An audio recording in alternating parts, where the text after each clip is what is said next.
Toguta police station పరిధిలో Reliance company టవర్కు చెందిన బ్యాటరీలను డీజిల్ను దొంగతనం చేసిన 11 మంది నిందితులను అరెస్ట్ చేసి జ్యుడిషియల్ రిమాండ్ తరలించినట్లు సిద్దిపేట సిపి విజయ్ కుమార్ తెలిపారు. దొంగతనం చేసిన డీజిల్ను పలు కిరాణా షాపులో అమ్ముతున్నట్లు తెలిపారు. సిద్దిపేట పోలీస్ కమిషనరేట్ కార్యాలయంలో Siddipet police commissioner Vijay Kumar media సమావేశం నిర్వహించారు.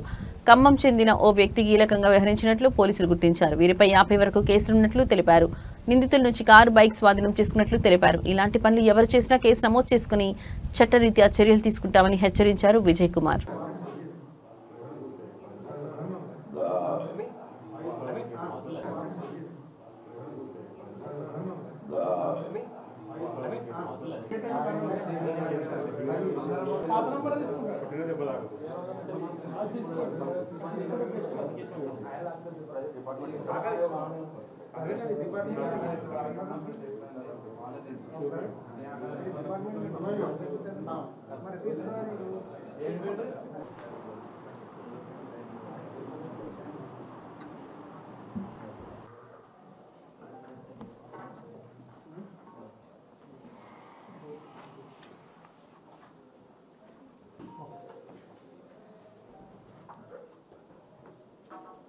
Okay ready.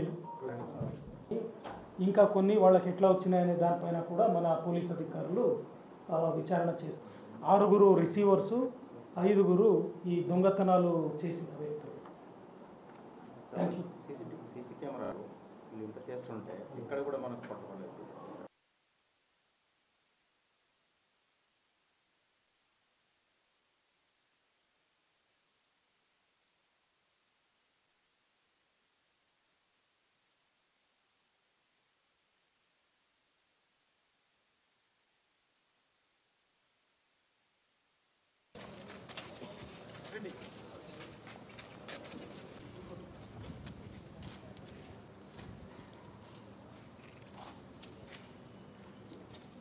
ఇద్దరు